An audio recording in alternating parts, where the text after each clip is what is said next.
Sure, why don't I get started? As David mentioned, I've been in the casual games industry. I started Real Arcade for Real Networks about 15 years ago. So I truly have been around for a while, and my hair is gray underneath this hair gel. But it's been a really interesting decade and a half. And what I'm here to talk today about is the acceleration of change in the industry and what we're seeing in the market and how we're adapting to the changing market. And what you'll see today are very detailed financials and case studies. Last year, I gave this speech and had a few case studies up on the screen and got lots of people pulling out their cameras to take pictures. And I took that as a positive, meaning that I should do that again. And so with that, let me just jump into the presentation. For those of you who don't know Big Fish Games, we're the world's largest producer and distributor of casual games.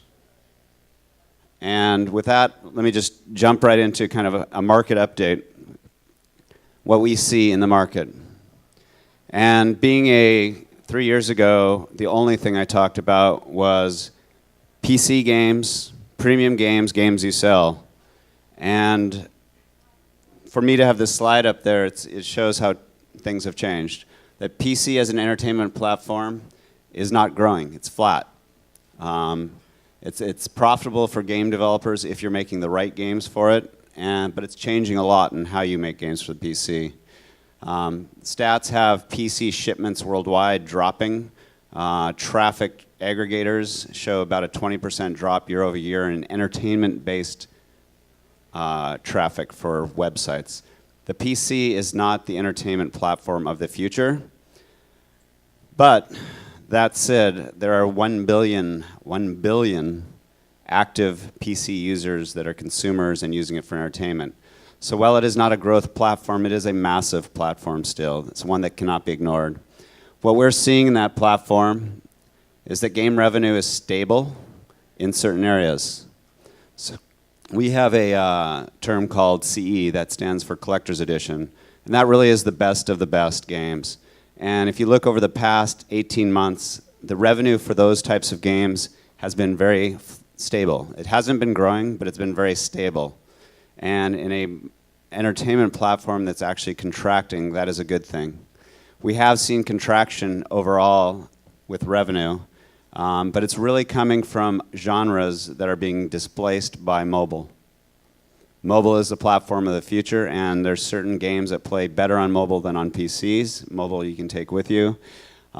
We've seen rapid contraction for genres outside of adventure games. So if you are building a game to buy for a PC, you have a very tough road ahead of you.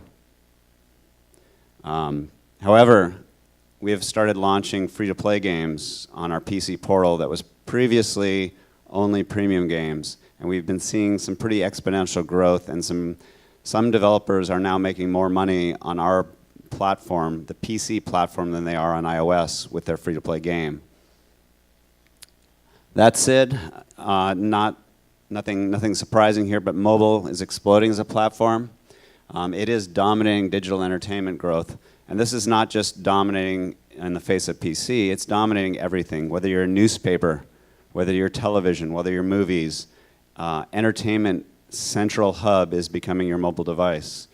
And that's true for games as well. With 1.5 billion active smartphones, it's pulling eyeballs away from all other platforms, away from consoles, away from TVs, away from newspapers. Mobile is an explosive new platform. And that's probably very obvious to many of you, but what is growing there? Just because the platform's growing, where are the opportunities? And what we see in the marketplace, and you'll see some graphs very shortly, is that premium games you buy, in spite of the platform growing, have been plummeting over the past year. Meaning that a game that you had produced for people to buy a year and a half ago, if you launched that same game today, you'd make about one-tenth the revenue. We at Big Fish have a pretty embedded audience for linear story-driven games. Those games as premium games still do well, but they're not growing. The growth in games on mobile is almost purely, at this point, free-to-play. and that growth is extremely explosive if you build the right games. So this, I said I promised to show you some real numbers today. This has never been shown publicly. This is Big Fish Games since founding. This is annual revenue since founding. It's a very healthy graph. The last bar on the right is 2014 estimate, but this is not a guess. This is about the speed at which we're exiting 2013. So if you look at 2013, we're adapting to a mobile world. If you look at the blue line, that's our PC revenue. The red is new mobile revenue. So we've adapted to the changing marketplace, and as a developer, you have to recognize those trends. These are big macro trends. The thing to note, though, is that that blue line is $150, $170 million in sales this year alone. So it's still a big market. But as you can see, the growth really is coming from mobile. If you then think about the world of premium games you buy versus free-to-play games, we see a very similar trend. These are the exact same total numbers, but cut between premium games you buy across PC and mobile and free-to-play. And again, you see the contraction in premium that I described is not coming from some of our collector's edition quality games. It's really coming from the other genres that are being displaced by free-to-play. If you were making time management games, city builder games, Sims, match threes for premium, games you buy, you'll be very disappointed if you introduce one of those games today. Those games are handled by the free-to-play model. They're better in a free-to-play model for a developer. So there is a market for premium, but it is a very specific market, games that are not easily replicated by free-to-play. A linear story-driven adventure game cannot monetize as free-to-play.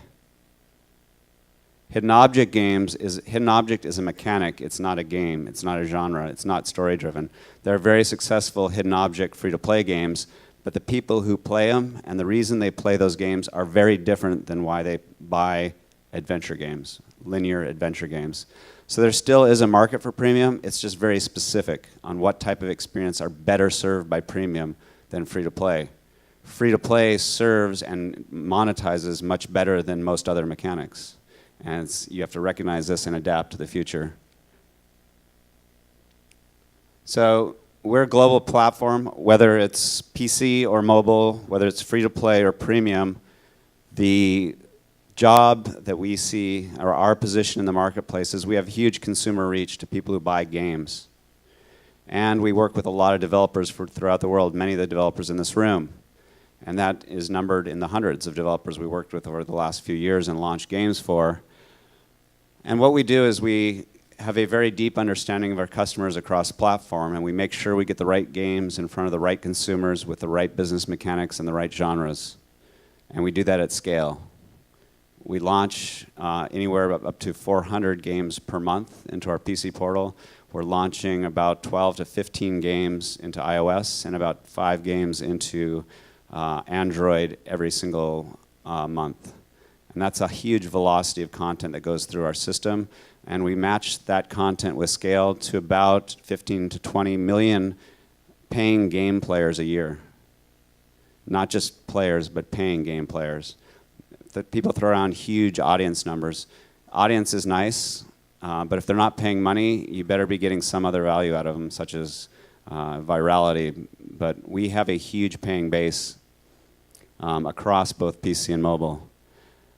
If you look at our PC Mac App Store, if you notice the upper right graph, that is subscribers and individual content purchasers. And as I said, it's not a growth story. You'll see that upper right graph is flat over the last few years. And that's the first time that's ever happened to our PC platform. However, there are bright spots. Down in the lower right, this year we just launched our first free-to-play games to that marketplace. And we already have, we've grown to about $6.5 million in about 8 months from nothing. We have an announcement that was sent out last night that we will open up that marketplace. There's about 80 million lifetime purchasers on our portal, our app store. I call it our PC App Store. But getting your content, if you're a free-to-play developer and you've built for iOS, you've built for Android, and you have a good game, convincing you to support PC at this point when it's not a growth platform is difficult. Every additional platform you support on a free-to-play game becomes that much more work. If you're rapidly iterating a game across 3 platforms, that slows you down. But we announced last night that we'll be launching the world's most popular Android device app store. Our app store can serve 1 billion people on Android. 1 billion people, and we have the most popular Android device in the world with 1 billion users. It's called the PC. So we are partnered with a company called BlueStacks, where we have launched into our Game Manager PC app client the ability to play full-screen Android games on PCs, any Android game, unchanged. So if you're a developer of a free-to-play game and you support iOS, and you support Android, and you want to get access to our massive user base that's still buying on PCs, those users are no longer necessarily considered PC users, they're gamers. And you can launch your Android game into that system. Again, we have 80 million paying users over the years. And it's easy. It's easier than supporting other app stores. We have one device you have to test against. It's called a PC. And we have one level of Android that we're supporting. So QA is very simple. If you already support as an Android developer, Google Play, Amazon, Verizon, we're just one more app store. You just point your e-commerce to our APIs, and you can now launch your game to our entire audience unchanged from Android. And with me is John from BlueStacks, who's going to quickly kind of just demo a couple games. This is an announcement as of last night.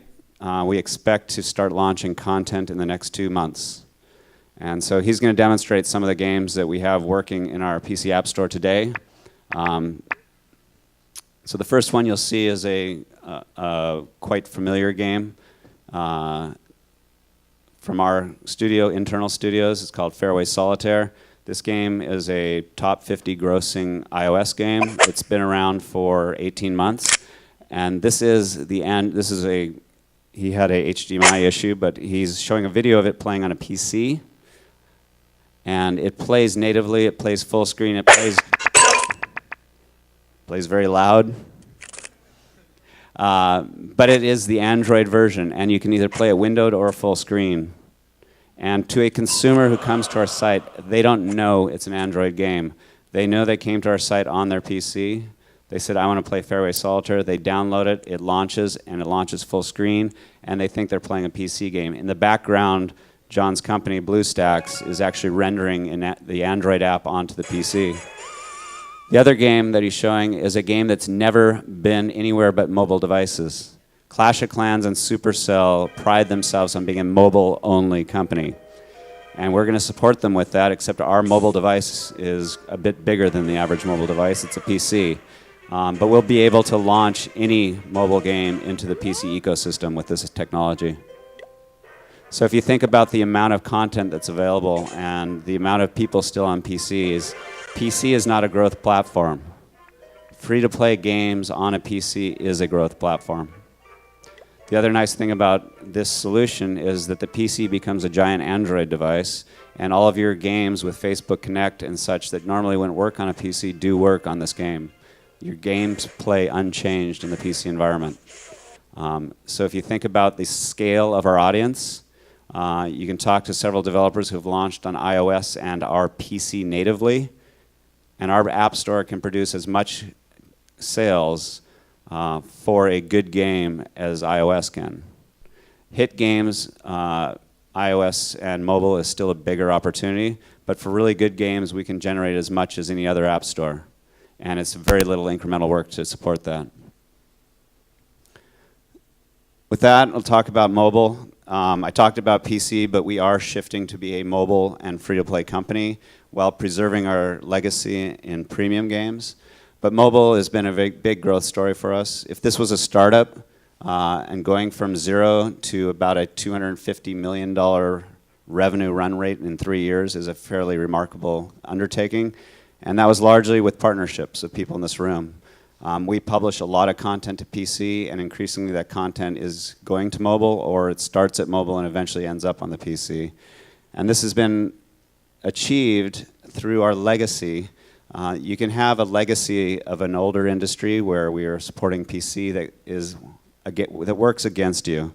If you do not adapt to the changing marketplace, your legacy can be a liability. Or you can turn that around and say, what is it about the things that we've been doing for the last 10 years that apply to a new opportunity? And leverage those strengths to really grow rapidly. The graph on the left, if you can't read it, those are the amount of organic installs we can drive in a given month for our games. So if you look on the left, we have a Big Fish Games app on iOS. This is iOS only, just shy of 1 million installs per month.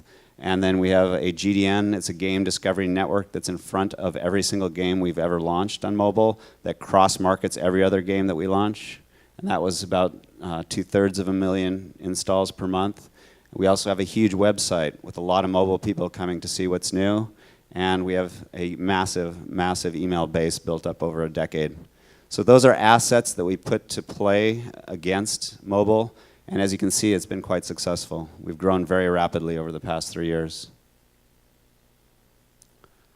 So with that, as opposed to talking about what we do, I thought I would show you what we've been seeing with some games. A year ago today, we launched a game called Found. It was a partner of ours, Elephant, and it was the first third-party free-to-play game we'd launched. It's only been a year. And so I thought I'd give you an update on how that went. And this is Found. Found is a good game. And I think if you ask Elephant, is it your best game ever? They'd say no. But it's a good game. It's their first attempt at a free-to-play game. And what's really interesting here is this goes through the first 9 months. October will be the 12th month. October will be the record month ever for Found, a year after it was launched. And the reason that's remarkable is that it's a very different dynamic, and you have to think about free-to-play in a very different way than premium. Elephant also launched at around the same time a premium game. It did a much higher magnitude of revenue in its first couple of months, but premium games get almost all their sales in the first few months. It's a less expensive game to support. You launch it and walk away, but your sales also walk away after a few months. And so it's a very different marketplace. They're both good businesses. You just have to recognize that they're completely different businesses. The way you build product, the way you launch product, and the way you market products between free-to-play and premium is completely different. And if you look cumulatively, these games actually performed about the same over the last year. So here's Found. It actually will pass $2 million this month, which is a 1 year from release. And again, this is a good game. It's not a hit game, but it is a very good game. And if you look at the other premium game, it's approaching $2 million as well. It'll never get there. Found continues to grow at its historic rate, but Found has a very fully staffed team at Elephant continuing to iterate on this product. So that growth, that ongoing growth, doesn't come for free. You don't launch a game and walk away ever. You launch a game and you iterate continually, and if you see success, that can last for years. If you don't see success, you have to have the discipline to walk away from that game and start again. If you look at, I'll call it the next higher magnitude of a game, we launched a game about 20 months ago called Fairway Solitaire. The game launched originally as a premium game, and over the last 18 months, we adapted it to be a complete free-to-play game. That was a lot of iterations and a lot of work, and it's a fairly big team, but it pays off. In October, we'll have our first $1 million month for Fairway Solitaire. And if you look at the cumulative graph on the right, this month we'll also surpass $12 million for this single game. This game as well is not a hit game. It's a very good game, but it's not a hit game. It's probably in the top 50, top 60 grossing games on iOS.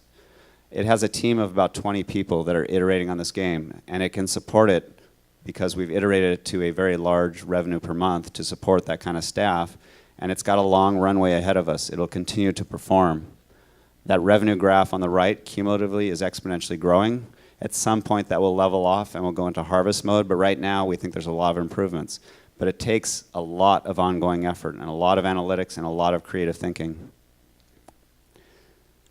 Finally, I'll show you what I would consider a hit game. Hit games do not come for free. You can build a game that is amazing. And if you think you launch it and you just sit back and start cashing checks with a hit game, that is not how it works. It's a fiercely competitive market. If you check the top 10 list, every day I check the top 10 list on iOS or Android, there's only 10 games in there. And there's a lot of people, I would say 1,000 studios that want one of those 10 slots. It's very difficult, it's very competitive. It's competitive for those 10 slots, and each genre or vertical within that is very competitive. Our casino product achieved a top 10 status, and it's evergreen there for the last year, but it wasn't easy to get there. This is the ranking, gross ranking of our Big Fish Casino from when we introduced it to when it became a top 10 app. And it was a lot of work. That was a full team of about 25 people iterating that game until it became successful. And this ends at 2012. And that's, you say, well, you're done. Not really. That's when the work really starts. If you get a evergreen hit game, everyone wants to be you, and everyone is competing directly with you to take you down. And so it takes an incredible amount of effort. So Big Fish Casino is now at a run rate of over $100 million a year product as a game, as a single game. And that's great, but it takes a lot of effort to keep it there. If you look at the next 5 closest competitors in a casino genre, a social casino genre on mobile, all 5 of those next competitors are multi-billion dollar physical real-world casinos that now have digital assets, and their one goal in life is to be a top 10 app. Currently, we're the only one that can maintain that position. But it's not easy. We're spending $4 to $6 million per month on marketing. That's not cheap. We have about 100 people focused on this one game to keep iterating it. We do weekly significant releases to the product. We have an active operations team that is keeping it alive and vibrant and doing hourly sales, doing hourly specials, doing contests, doing tournaments. It's a big effort to run this service. It's not a game, it's a game service. And we have a 24/7 data center. At $100 million, you cannot afford for a game to crash. You have to be vigilant, and that's why I say hit games, if you make it, don't come for free. You still have to work incredibly hard to get it to that hit status, and then even harder to keep it there.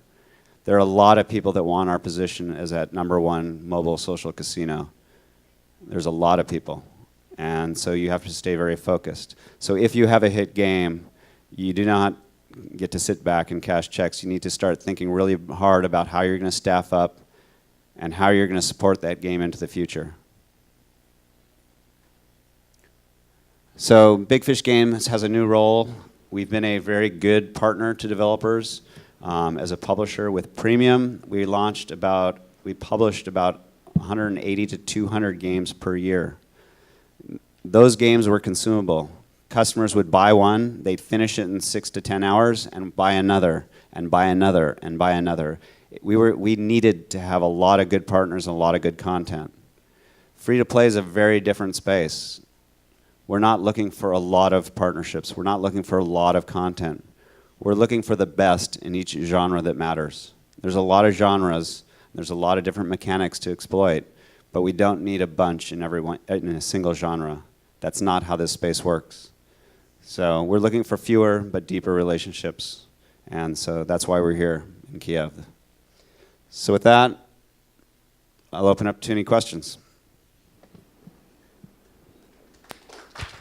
Thank you, Paul. Questions for Mr. Thelen? Hello. What was the main reason of closing the streaming service Big Fish Unlimited? The question about the streaming service, we had an announcement last summer where we cut a very big initiative we'd been working on 2 years, delivering premium games behind one app into mobile and on PC. That was a very hard decision. We had about 25,000 subscribers, but we needed to get to about 100,000 just to break even. So we were losing a lot of money on that service. The reason we launched that service was to put all the power of our premium games behind a single app on iOS and Android. And that was where growth was going to come from. We were kind of on the bleeding edge of technology with that service. It was very good. It wasn't perfect. And so there was a bit of customer churn of people who would occasionally have a bad experience and not come back. But the biggest reason is simply the app stores that were out of our control, Apple and Amazon, decided that it was too competitive a product for their app stores itself. And we could not get that product launched on those app stores. So the only place it launched was on Google Play and our own PC Marketplace. And our own PC Marketplace had native versions of every one of those games. And so we couldn't scale it to overcome the cost. We had over 80 engineers working on that product. It was very expensive to maintain. It was a great service, but it was ahead of its time, or it was the wrong delivery mechanism for the market. So it was disappointing for me. I put a lot of my heart and soul into building that service. But like a free-to-play game, when something's that's not working, you have to recognize that and have the backbone to walk away and move on to something that will work. So you mentioned that you know pretty quickly whether a premium game is successful or not. How long do you think it takes to recognize the success of a free-to-play game? It's a tough question because it kind of depends on what the problem is. If you launch a game in free-to-play and it's not performing, many times the data will basically prescribe how to fix the game, how to make it better, how to make it perform. Other times, it's just simply the mechanic is not meant to be free-to-play and the monetization is not there. We launched a brilliant product called Matchup, really well done, high-speed tournaments, casual game tournaments. And we tried many, many months, about 5 months, because we were determined that this is a great product. But at the end of the day, no one would monetize. It was a game of skill that was fast-paced. Both kind of killed the free-to-play model. And so we walked away from that game. Other games like Fairway Solitaire was not a success out of the gates, but we felt it had potential, and after 20 months, it's a hit game. So it depends on the game and the reason why you need to keep fixing it to try and get to a hit status. Thanks again, Paul. Any other questions? I don't want you to cut everyone off, Dave. I know, but we're out of time. One more question. However, I started late. So we got one more question. Fine. I thank you very much. Do you promote also, I guess, Facebook games? We launch games deeply integrated with Facebook. We do not launch games on the Facebook canvas.